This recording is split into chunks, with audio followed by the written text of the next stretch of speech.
Elon Musk इकलौता ऐसा genius जिसने अपना सब कुछ दांव पर लगा दिया सिर्फ अपने सपने को पूरा करने के लिए। बस एक ड्रीम कि मार्स को कोलोनाइज करना है ताकि इंसानों को एक मल्टी प्लेनेटरी स्पीसीज बना सके। It can be taking ultimately hundreds of thousands, if not millions of people to Mars.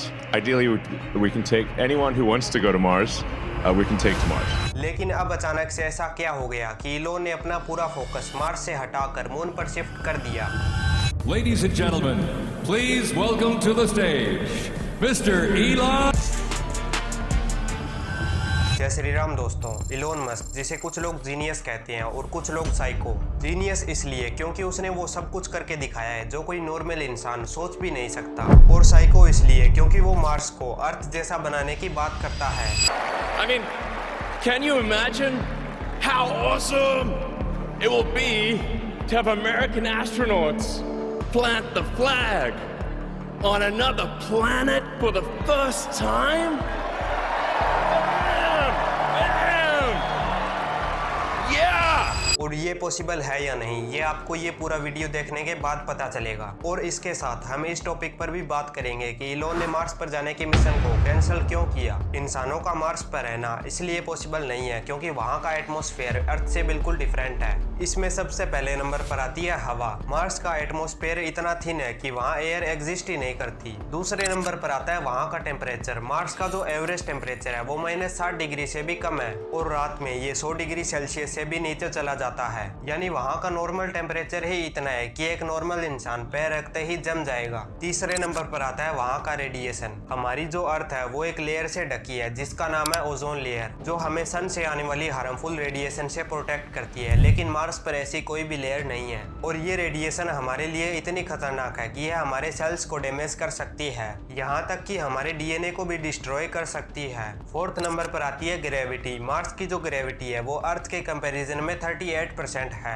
यानी अगर आपका वेट अर्थ पर 100 kg है तो वो मार्स पर 38 kg ही होगा, और ग्रेविटी के इतने कम होने की वजह से वहाँ पर हमारे बोन्स कमजोर हो जाएंगे और हमारा हार्ट और ब्लड सर्कुलेशन भी इफेक्टेड होगा। अब पांचवें नंबर पर आता है सबसे बड़ा चैलेंज, जो है रेत का तूफान। और ये इतने बड़े लेवल पर आते हैं कि पूरे प्लेनेट को ही ढक लेते हैं, और ये तूफान कई महीनों तक चलते रहते हैं जिसके कारण वहाँ पर सनलाइट भी नहीं जा पाती। इन सब चैलेंजेस का सामना करते हुए इलोन मस्क ने ये डिसाइड किया कि वो मार्स पर जाएगा, और सिर्फ जाएगा ही नहीं, वहाँ पर इंसानों के रहने के लिए एक परफेक्ट इन्वायरमेंट और सिटी बनाएगा। इस प्लान को एग्जीक्यूट करने के लिए इलोन की मदद करेगा ये स्टारशिप। इसकी कैपेसिटी इतनी ज्यादा है कि ये एक बार में 100 से 150 मेट्रिक टन कार्गो कैरी कर सकता है। इलोन मस्क का प्लान ये है कि इन रॉकेट्स में रोबोट्स को बैठाकर मार्स पर भेजा जाएगा। ये रोबोट्स मार्स पर इंसानों के लिए कॉलोनी बनाएंगे। और जब ये मार्स मिशन इतने अच्छे से चल रहा था तो फिर अचानक से ऐसा क्या हुआ कि इलोन मस्क अचानक से कहते हैं कि स्पेसएक्स के लिए फर्स्ट प्रायोरिटी मार्स नहीं बल्कि मून है। इलोन मस्क ने ये मिशन ऐसे ही कैंसिल नहीं किया, बल्कि इसके पीछे दो सबसे बड़े रीजन है। पहला कारण है टाइम। देखो, मार्स पर पहुंचने के लिए कम से कम 7 से 9 महीने का टाइम लगता है, और वो भी तब जब मार्स अर्थ के सबसे ज्यादा करीब हो। और ये ट्रायल 26 महीने में बस एक ही बार आता है, यानी अगर एक बार भी मिस हो गया तो दूसरा ट्रायल 26 महीने बाद ही होगा।